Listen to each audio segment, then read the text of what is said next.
Introducing the Apex League Wrestling Deathmatch title.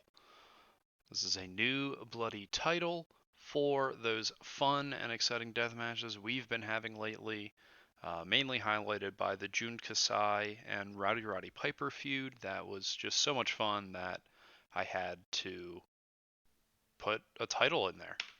All right, let's get into the details of the title.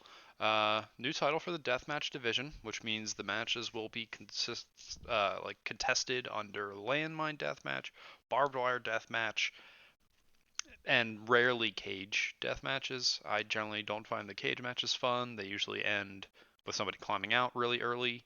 I guess I could make those not escape, I think. Maybe I'll do that. I don't know, but the visibility kind of sucks. They make the cage translucent, but it's not perfect. So I'll throw them in every now and then, but not frequently. The first champion will be crowned in a death match tournament, and challengers are determined through the token system, which is now what we're going to talk about.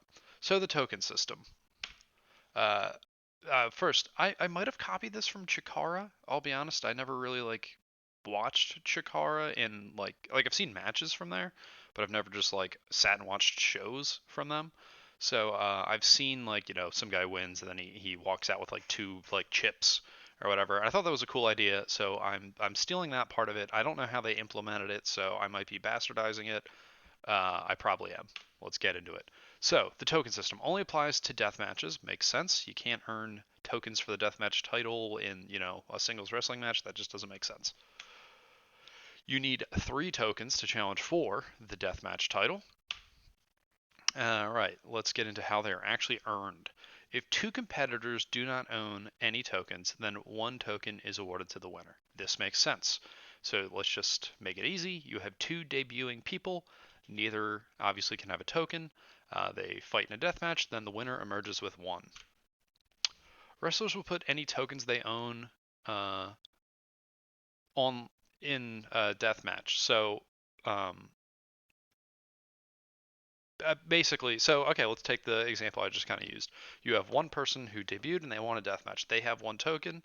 They enter another death match. That token is up for grabs. So they're putting the 1 on the line.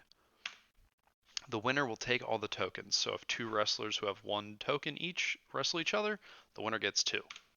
But the loser no longer has tokens. It's an all or nothing system. So if you have 2 tokens and you wrestle somebody with 1 token, then your 2 are up and their 1 is up, and you could emerge with 3 enough to challenge for the title, or you could have 0. So it's an all or nothing system. Okay, so there's a little. This is the only. It's generally straightforward, but this is the one thing. If somebody does not have a token, and it mainly only matters if you have 2 tokens. If you have 1 token, it's for 1 token anyway, because the winner earns the 1. Let's just get into it. A wrestler A, let's say they have 2 tokens. So they have 2 tokens at risk, but they can win 1. So if you beat somebody who doesn't have any tokens, you still get 1 token. So you could win 3 matches against somebody with no tokens, and that'll get you an Apex League deathmatch title match. So wrestler B here, all risk or no risk, all reward. They have 0 tokens, so they have 0 tokens at risk. They can't lose any tokens, but they can win 2 because they can steal from the other one.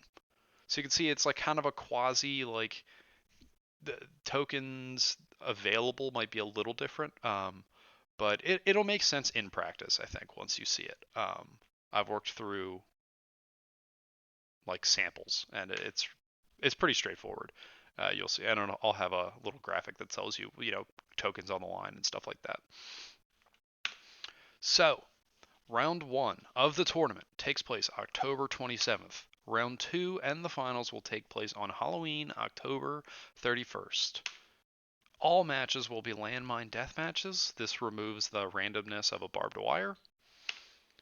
And wrestlers that have a deathmatch win are already qualified with one exception, and I will get into that because here is the bracket. So, we're going to skip those 2 qualifiers at the top. Vampiro, Rowdy Roddy Piper, Danny Havoc, Delirious, Atsushi Onita, and Sabu all have a deathmatch win. They are qualified. Jun Kasai does not have a deathmatch win. He's 1-4-1. The one win was technically a regular match that just got super bloody with Roddy Piper. The ref just let him use weapons anyway, with the 5 count. So technically doesn't have a win, but he's been so instrumental in death matches being cool that he's got a chance to qualify against Hito, who had a really good death match. I can't remember who that might have been. Cebu. I can't fully remember who that was against, but I remember enjoying a Hito death match or two. He might have multiple. And then Axel Rotten, who has won, he's actually won 2 death matches, but his second win was against Sid Vicious, who was running at him. I think it was with a weapon as the barbed wire deathmatch explosion went off, and Sid Vicious was knocked out. So they're going to run it back in a qualifier. Hito Jun Kasai also have a qualifier. They're going to fight, and then the bracket's going to play out over the course of the 2 shows. So, like I said, that first round, that's all one show, and then the second round and the finals, that's another show. So, hopefully you've enjoyed this.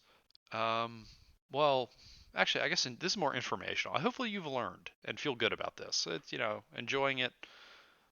I'm looking at this is now 6 minutes. I'm just gonna say goodbye and enjoy death matches if you did want to. Bye.